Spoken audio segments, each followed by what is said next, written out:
Number 5, Wendell Ramos. Daddy with great body? Si Wendell na yan.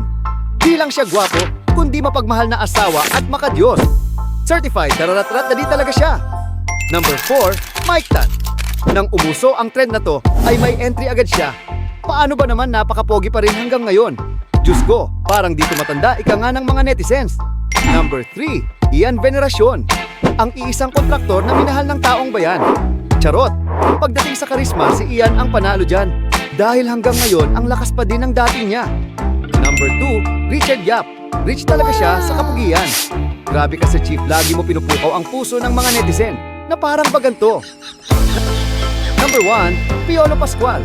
Magpapahuli ba ang papapi natin? Siyempre hindi, dahil kahit ano generation pa yan ay kinakikiligan pa din siya. Siya ay isang PMH, tall check, mestizo check, handsome very check. Sino pa kaya ang dararatrat na ding Pinas? Comment mo sa baba. Nga pala, may napupusuan ka bang celebrity na gusto mong i-feature? I-comment mo sa baba, at kung bitin ka pa, mag-follow ka na para updated ka palagi. Yun lang, maraming salamat sa suporta ka, Modern.